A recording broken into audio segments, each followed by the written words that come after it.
Mr. P's ceramics class. Today I'm going to give you a quick introduction to glazing. I'm going to show you a couple different methods. I'm going to show you dipping, pouring, and spraying. Okay. First, a couple things about the glazes. The glazes come in these buckets. The colors are located here on this board here, and I have two different clay bodies. Okay. I have a dark clay body, which is B3 brown, and I have a white clay body, which is B mix with grog, okay? And you're going to get different effects, okay?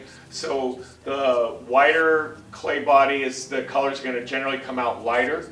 The darker clay body is going to make the colors darker. And that's an aesthetic choice, again, that you're going to have to make. The glazes come in these gallon buckets, and today I'm going to use the glaze seaweed. I'll know the glaze that I'm using because it's labeled on the side, so it says seaweed, and I can check over here and I can see what the glaze is going to look like. So you can see that seaweed with the whitish clay body. It's like a greenish, a dark greenish color, and on the dark brown clay body it comes out almost like a gun barrel color, which is also very pretty. Okay, the glaze needs to be mixed up. Okay, glazes are minerals, and all the minerals settle to the bottom. And so if I just take my stirring stick, you can see that there's this glob onto the stick, and that there's this film of water that's on the top. I need to take that stick and I need to stir the glaze up slowly. I move in a clockwise motion, okay? And I can start feeling all of the glaze at the bottom, all those minerals getting stirred up. It's like a cake. If I don't mix the flour, the sugar, the water, the eggs, all of that, if I don't mix it, if I put it just raw in the oven, I'm not going to get a cake, okay? I'm going to just get a glob. And it's the same thing with the color here. With the glazes, if I don't stir up these glazes, all the minerals stay to the bottom, okay?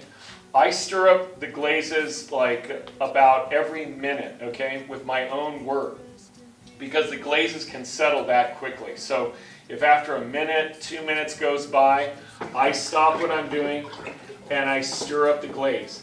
If I'm behind someone else, I don't even trust that they've stirred the glaze up well. I do it myself, and I really want to make sure that glaze is well mixed, because if I don't, it's not going to come out looking like it should in the sample, okay?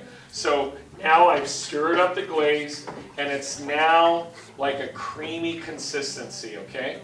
I can also check the thickness. If I dip my finger, and by lifting it up, it should drip down a couple times, okay? If it doesn't, it's too thick, okay? So I'm going to then thin it down a little bit with water. Let me do that for you, because if it's too thin, then I have to go to a different plant. So I'm going to add a little bit of water here, stir it up, and like I said, it should drip off my finger a couple times. I know it's very unscientific, but it works. It's a method that works well. So there's one and there's like two. Okay, so it's slightly on the thicker side, but that will be okay. Okay. In terms of glazing, glaze will stick to the bottom, and I need to use what's called wax resist.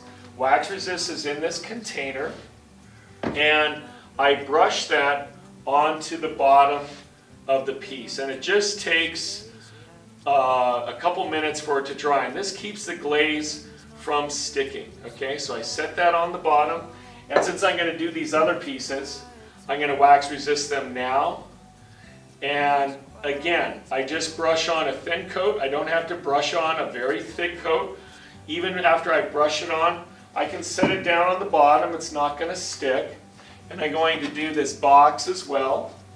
Again, deceptive, but because this is fired separately, I'm going to wax resist that very bottom edge, okay?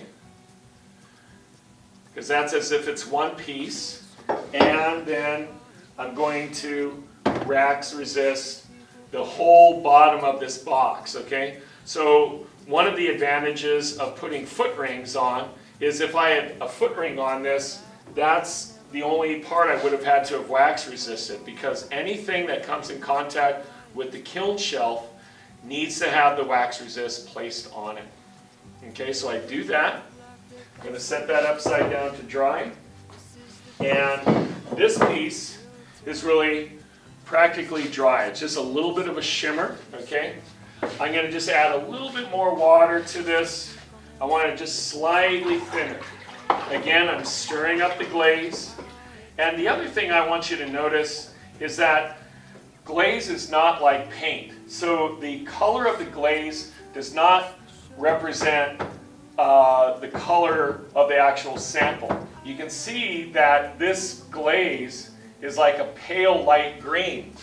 Yet when I hold it up here, the glaze itself is a very dark green, or on the brown clay, it's almost like a metallic color.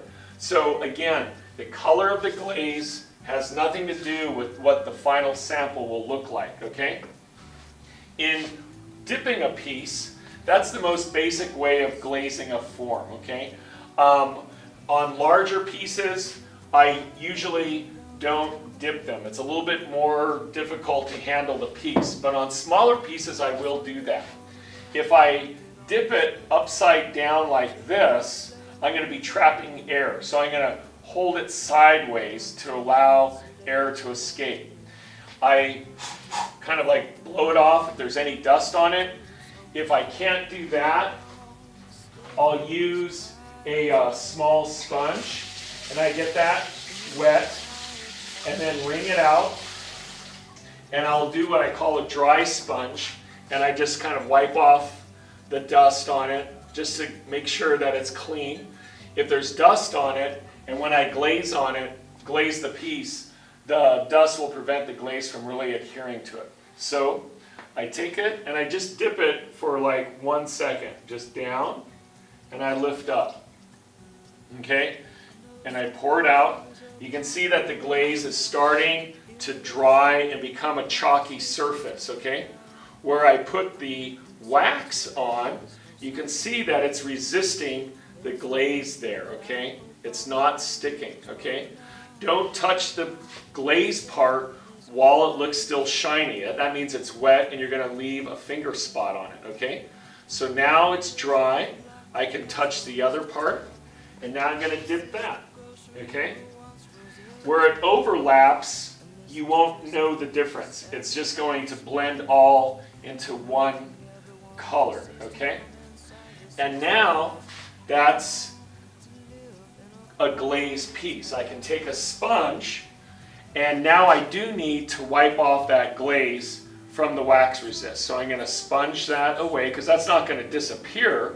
It makes it now easier to clean. So I wipe that off, and I angle my sponge at a 45-degree angle, and I wipe off the glaze about 1/4 of an inch around the bottom. The reason why I do that is because glaze obeys gravity, and if I don't wipe that down, the glaze is going to go all the way. If it's right at the bottom edge, the glaze will just go down along the kiln shelf and stick, and that's going to be a problem, okay? Because it'll stick to it, and it'll probably break the piece when I try and remove it when it comes out of the kiln. So now that's set, okay? If there's any little pinholes that you see, bubbles, don't worry about it. That's just air pockets, little air bubbles rather, and that's going to smooth out in the firing, okay? I have another option which I can do. If I don't do anything to this piece, I'm going to get that color. I can do a second thing which is called double dipping, and that means I dip it now into another color, and I can get now exciting exchanges, because what one glaze, how it affects by dipping into another color, I'll get some really pretty effects. So I'm going to just use the glaze right next to it. I'm going to stir the glaze up. Again, I want to mix those minerals. And now I'm just going to dip this part. And this glaze is now Temacute. What will Temeko look like mixed with seaweed? I'm not sure, okay? And that's what makes glazing exciting. Temeko is a darker glaze, so I'm going to just now dip maybe just the lip. And I'm going to let it dry a little bit. And now set it up. Even where it drips a little bit, that could be a nice effect. I'll grab the bottom and I'll do the bottom part, also Temeko.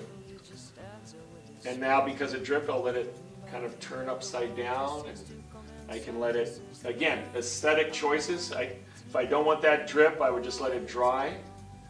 And now I have Temeko on the bottom and on the top of the piece. You can see where it's stuck a little bit there, so I sponge that off.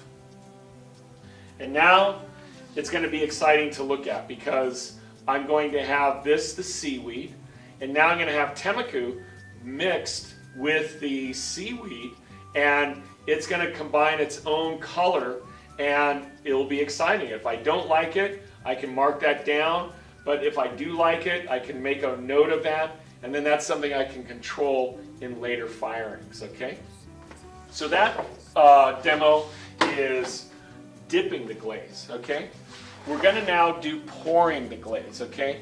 Pouring the glaze involves literally pouring the glaze on the piece. The reason why I pour the glaze is sometimes if the glaze is now down to maybe just a quarter of the bucket, even if I dip this, it's not going to work. There's just not enough glaze to cover the piece. Also, sometimes the piece is too big and difficult to manage, so I don't know, it's hard to dip it. I might drop it into the glaze bucket. So I'm going to pour the glaze, okay? So I'm going to use the same glaze that I did. I'm going to use the seaweed. I stir up the glaze, okay? And I'm going to use this brown container, okay? I'm going to dip it in, and I'm going to pour the glaze into this bottle form. Once I get to about the 3/4 mark, okay, I'm going to now then pour the glaze back into the bucket. Don't pour it down the sink or out because it's just a waste. And now that glaze is the inside of the form. Notice how I spin it around too as I'm glazing, and that gets coverage over the whole interior of the form. Another thing I need to mention is that each time I use this container, if I use this brown container on seaweed, and now I'm going to go to the Temeko and use it, I need to rinse off the container completely. Otherwise, I'm going to contaminate the glazes, and then that's going to mess up the color. So whenever you're using any object, a container, a brush, always make sure it's clean, okay, because you'll contaminate. So now I'm going to pour the glaze over this form. So I'm going to, get a good grasp of it. I'm going to dip the brown container into the glaze, and I'm going to pour this over the form and spin it around, okay? And now I have this top part covered. I just kind of let it set upside down for a little bit till it dries. Again, notice how in the light you can even see it has this kind of shiny reflective surface. I need to let it dry completely and become chalky before I touch it, because again, if I touch it while it's still wet, I'll leave a fingerprint and that's going to mess up the glaze. I can see even too right on the lip, it's still a little dry, so I'm just going to avoid touching that. I can see that now around the body of the piece, it's chalky. I can now grab hold of it, and I'm going to dip down the brown container into the glaze, and now I'm going to pour the bottom part. If I miss a little bit of it, I can just pour that gently over it, or I can always use a brush to mix, to add to it later. And now that part, now the whole piece is glazed with the seaweed. Again, you can see the bottom where I used the wax resist. It didn't stick, and so now I'm going to just sponge that away a little bit. And again, I'm going to angle my sponge at about a 45-degree angle, wipe around it, and that allows a little bit of latitude for gravity. okay? In the previous demo, I dipped it into the Temco, okay? I could do that. I'm going to stir up the glaze. But because I have these line marks, the other thing I can do is now use a brush. So I'm going to get a paintbrush. Again, if the brush was dirty, I'd clean it off in the water to make sure I'm not contaminating it. And now I'll take the Temco, and now maybe in those patterns, I'm going to brush the Temco over the seaweed, okay? And again, I can control where the glaze is. I won't do the whole thing, but the glaze, because this pot had these carved channels in it, this makes it perfect for following my brush into there. So now I can start decorating it that way. If I wanted to, I could have dipped it, and I'll just do just a little bit of the lip, you know, just to make that the Temco, okay? And again, Temco mixed with seaweed. What it will look like, I'm not quite sure, but I'm sure it'll come out looking really pretty because both glazes look really good.